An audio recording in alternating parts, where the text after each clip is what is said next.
Good morning 11th class. बच्चों, basics rules हमने पढ़े, रूल्स ऑफ डेबिट क्रेडिट, और वो भी दो तरह से थी, जो ट्रेडिशनल अप्रोच थी और मॉडर्न अप्रोच थी। मैं आपको बता दूं कि जो ट्रेडिशनल अप्रोच है सिर्फ अब बच्चों को पढ़ाने के लिए रह गई है, प्रैक्टिकली उसको ख़त्म कर दिया गया है बिल्कुल, ठीक है ना। यानी अब जो अप्लाई होती है अकाउंट्स पर या किसी भी बिजनेस एंटिटी पर, वो रूल्स अप्लाई होते हैं मॉडर्न अप्रोच के। तो वैसे हम जो चाहें उसके हिसाब से एंट्री कर सकते हैं। चैप्टर 8 को पढ़ना शुरू करते हैं, यानी rules of debit credit complete करने के बाद हम आते हैं चैप्टर 8 पर। अब इस चैप्टर 8 में हमको जनरल एंट्री करनी है, यानी जो मैंने अकाउंटिंग प्रोसेस बताया था उसका सबसे जो रिकॉर्डिंग वाला जो प्रोसेस था, कौन सा, रिकॉर्डिंग, यानी हमने जनरल एंट्री को रिकॉर्ड करनी है। तो रिकॉर्डिंग में मैंने बताया कि जनरल एंट्री का प्रोसेस था, उसी को ही हमें करना है। क्या ध्यान में रखना है? ध्यान में रखना है rules of debit credit. Rules of debit credit क्या कहते थे?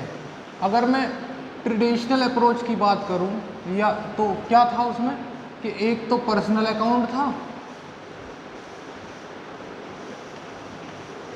एक रियल था और एक नॉमिनल था।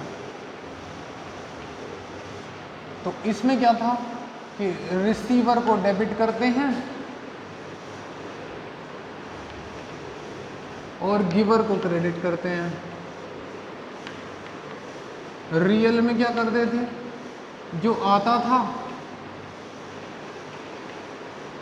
उसको डेबिट करते थे, और जो जाता था, गोज आउट, उसको क्रेडिट करते थे। नॉमिनल में क्या करते थे, नॉमिनल में एक्सपेंस या लॉसेस को डेबिट करते थे और इनकम और गेन को क्रेडिट करते थे। ठीक है, तो पहले मैं उससे करा देता हूँ, इसी अप्रोच से। तो बच्चों, हमको जनरल एंट्री करनी है, ये ध्यान में रखते हुए दोनों से कराऊंगा जनरल एंट्री, है ना। तो फर्स्ट क्वेश्चन है, इसमें कुछ डिटेल्स दी हुई हैं। Journalise the following transactions in the books of mister Sohan. हमको सोहन की बुक्स में ट्रांजेक्शन्स को जनरलाइज करना है, यानी जनरल एंट्रीज करनी है बेटा। तो जनरल एंट्री का फॉर्मेट बना ले। हाँ, बना तो लो। ये लो, क्या था फॉर्मेट, ये लो। दो इसके अमाउंट के कॉलम थे, हाँ, लेजर फोलियो वाले कॉलम की हम बात नहीं कर रहे अभी, और एक इसके डेट का कॉलम था और एक पर्टिकुलर कॉलम था। ठीक है, ये जनरल एंट्रीज का फॉर्मेट होता था।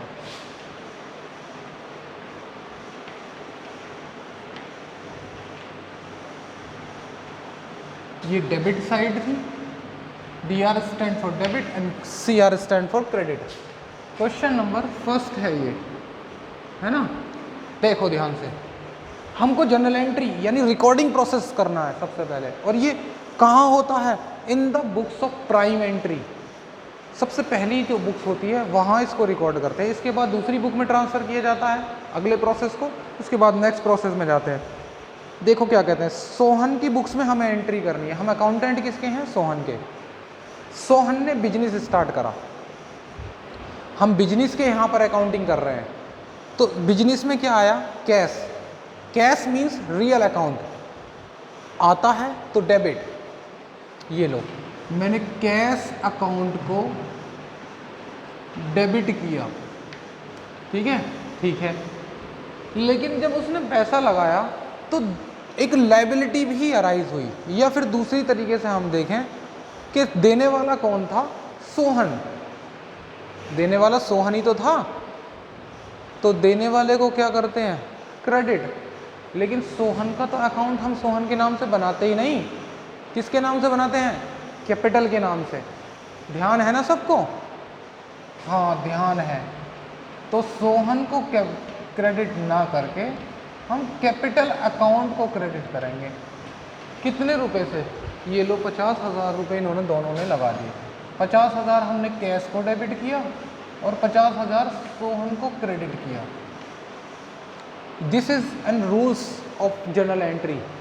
कि डेबिट वाली एंट्री को इस तरह से लिखना और क्रेडिट वाली एंट्री को थोड़ा सा शिफ्ट करके लिखना है। डेबिट वाली एंट्री के सामने डेबिट लिखना ज़रूरी है, क्रेडिट के सामने ज़रूरी नहीं है, ठीक है। तो और इसके साथ में हमें एक नरेशन लिखनी है बीइंग। अब क्या हुआ बताओ, इस एंट्री में क्या हुआ, कैश लगाया सोहन ने, तो बस यही लिख दो, कैश इंट्रोड्यूस, लेकर आया ना वो। ध्यान करो जल्दी से, कैसी है ये एंट्री।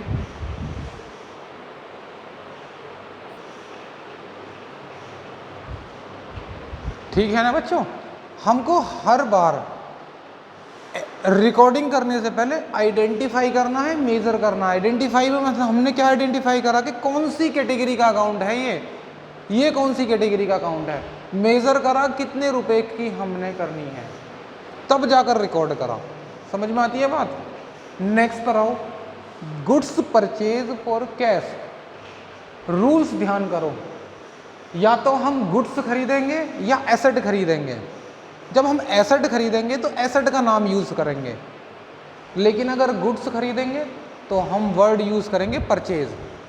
गुड्स कौन सा है, इस अप्रोच के हिसाब से रियल अकाउंट है। आता है तो डेबिट करते हैं, तो हम क्या करेंगे, परचेज को डेबिट करेंगे, गुड्स की जगह परचेज वर्ड यूज़ करेंगे। और जब हमने गुड्स खरीदा तो कैश खरीदा या उधार खरीदा, कैश में खरीदा, कितने का, 10,000 का, टू कैश अकाउंट। बात खत्म। 10,000 का गुड्स आया और 10,000 का कैश गया।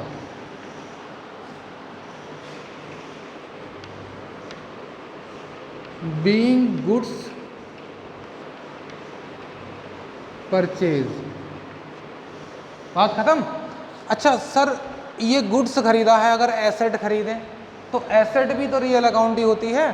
आते हैं तो क्या करते हैं हम, डेबिट। ये लो, मैंने कहा कार खरीदी तो क्या लिखूंगा, कार आती है तो डेबिट रियल अकाउंट में, तो मैंने कार अकाउंट को डेबिट करा। और कैश गया, कैश भी तो रियल अकाउंट है, तो क्रेडिट कर दिया। ये लो, मैंने दोनों की बातें लिख दी। अगर एसेट खरीदते तो हम परचेज ना लिखते। परचेज किस कंडीशन में लिखेंगे, अगर गुड्स खरीदेंगे तो। समझ में आती है बात। हाँ, एक बार इसको बेच कर भी दिखाओ। ये लो, ये तो परचेज की बात थी, परचेज ऑफ एसेट, ये मैं एडिशनल करा रहा हूँ। और अगर मैं सेल ऑफ एसेट करूँ,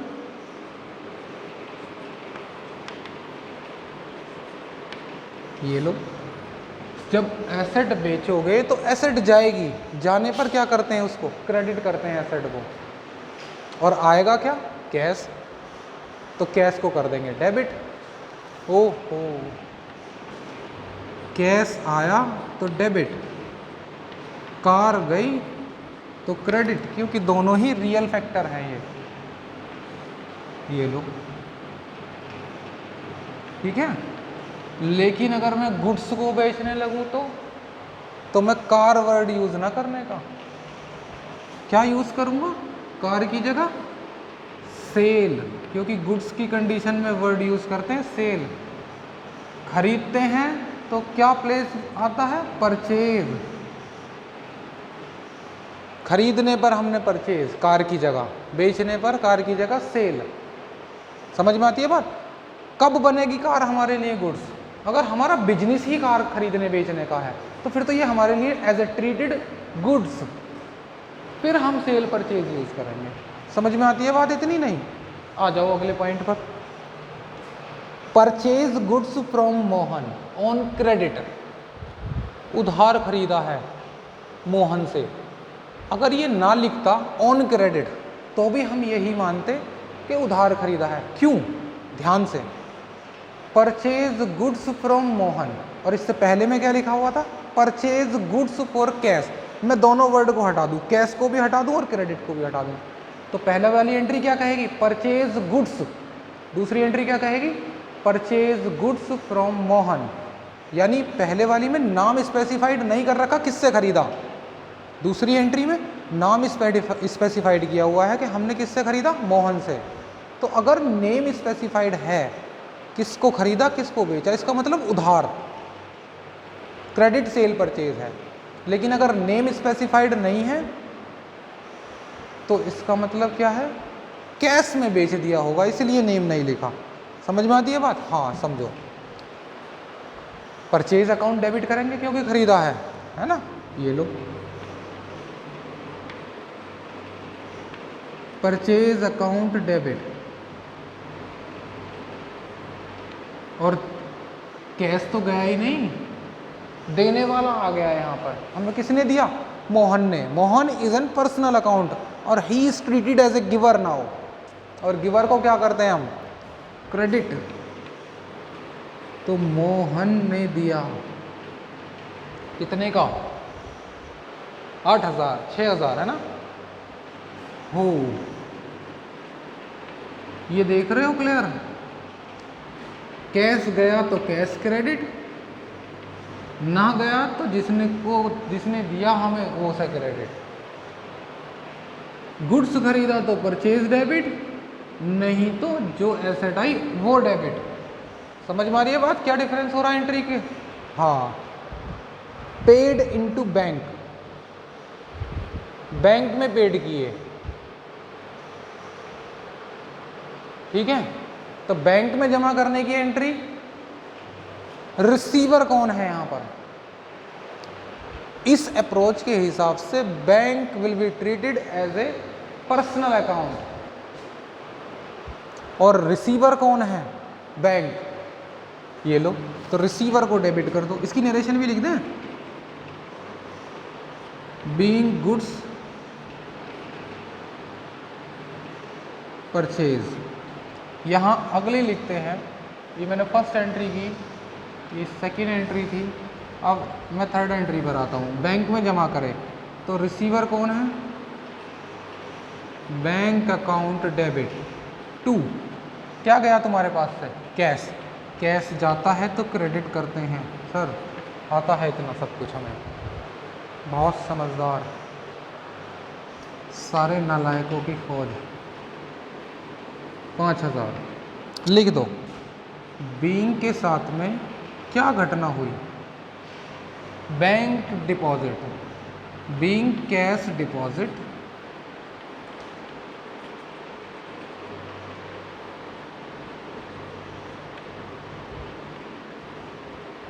इनटू बैंक।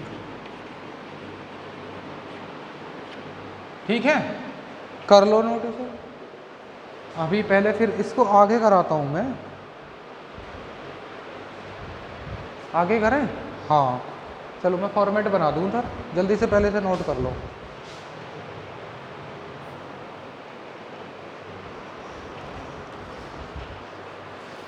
चलो बच्चों, तो नेक्स्ट एंट्री है, देखो डेट लिख लेना भाई इसकी आप। मैंने डेट के कॉलम में ये क्या थी, 1 जनवरी, तो यहाँ पर 1 जनवरी लिखनी है। मैं बिना डेट के लिख रहा हूँ, 1 जनवरी जो भी 2001 दी हुई है, ऐसी इसकी डेट लिखना। नेक्स्ट पर आते हैं, परचेज फर्नीचर, फर्नीचर खरीदा है तो सेम ट्रीटेड है जैसे ये फर्नीचर खरीदा। तो वर्ड परचेज की जगह हमें यूज़ करना फर्नीचर, क्योंकि एसेट है।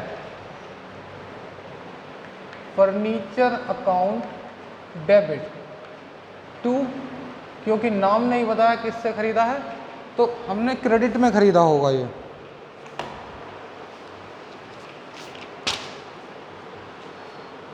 ये है 2000, ठीक है। नरेशंस लिखेंगे बीइंग फर्नीचर परचेज,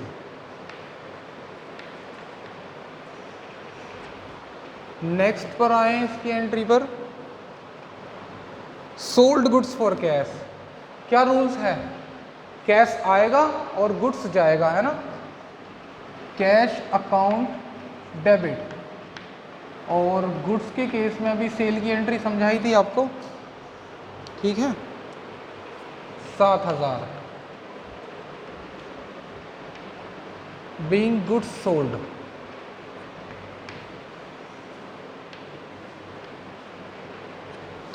नेक्स्ट है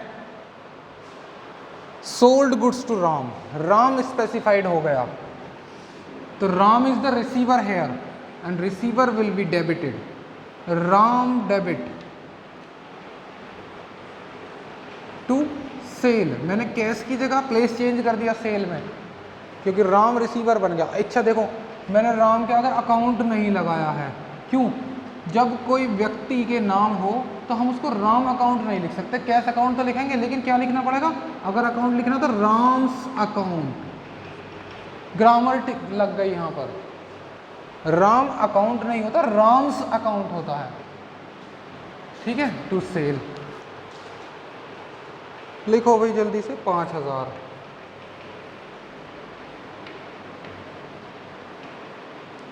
लिख लेना इसकी नरेशन भी। आगे आ जाओ। मोहन को दिए हमने, रिसीवर कौन है? मोहन, पर्सनल अकाउंट है, डेबिट कर दो। और दिया क्या? कैश। कैश कौन सा है? Real account. और रियल अकाउंट में जब जाता है तो उसको क्रेडिट। मोहन को डेबिट कर दिया क्योंकि वो रिसीवर है, और कैश को क्रेडिट कर दिया क्योंकि हमारे पास से गया। एंट्री क्या बनी? Mohan to cash. अच्छा, कैश सेल की एंट्री छूट गई अभी, चलो अभी करता हूँ मैं इसको। मोहन से ऊपर एक एंट्री है कैश सेल 35 की, तो कर सकते हैं कैश सेल की, सेम एंट्री होगी ना। Cash account debit to sale 3500। Narration लिख लेना, मैंने इनकी नरेशन नहीं लिखी है। ये एंट्री कहाँ आएगी? यहाँ, और ये इसके प्लेस पर। आगे आ जाओ, इसको रफ कर दूँ मैं इतने।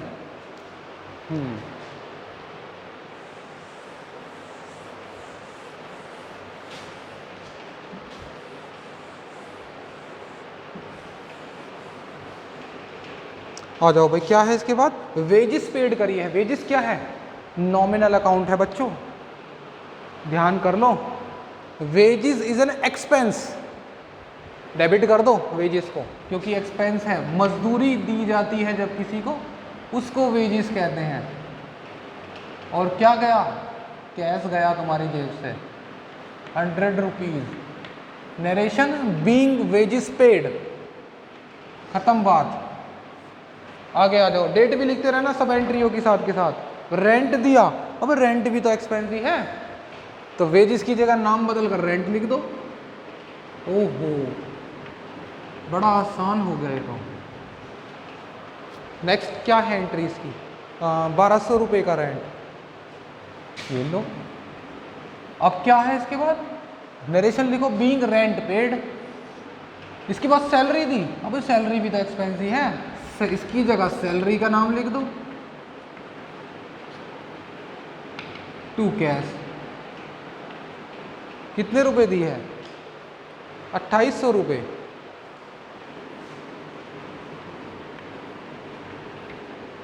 खत्म बात? हाँ, अभी रह गया, अभी कैसे खत्म? Last 31 January, reject and return goods supply bye Mohan 10% goods. Mohan से कितने का गुड्स खरीदा था? है कहीं? ये रहा मोहन भाई साहब, ये तो पेमेंट करा इसको। खरीदने वाली मैंने रफ कर दी होगी, ध्यान करो कितना है मोहन। मोहन भाई से कितने का गुड्स खरीदा? देखो जल्दी से, हमने मोहन से गुड्स खरीदा 6000 रुपये का, है ना। और यहाँ कह रहा है इस जगह कि हमने उस खरीदने का, यानी मोहन ने जो हमें सप्लाई करा था, यानी हमने मोहन से जो खरीदा था उसका 10% वापस कर दिया। 6000 का 10% कितना आता है? कितना आता है? जब हमने मोहन से गुड्स खरीदा था तो एंट्री करी थी हमने परचेज टू मोहन, ये करी होगी, देखो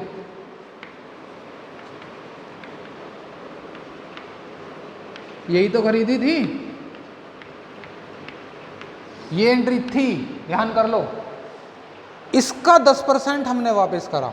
अच्छा, तो यानी 600 रुपये का 10% हो गया। जब खरीदा तो ये एंट्री वापस करेंगे तो रिवर्स कर देंगे इसको, यानी मोहन को डेबिट कर दो और परचेज को क्रेडिट कर दो। बड़ी आसान बात।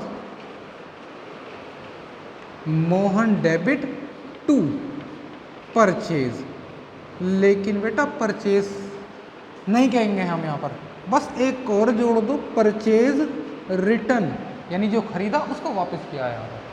एंट्री तो पलटी हमने, लेकिन रिटर्न और लगा दिया साथ में 600 रुपये से। खत्म बात। Question number 1 is complete and now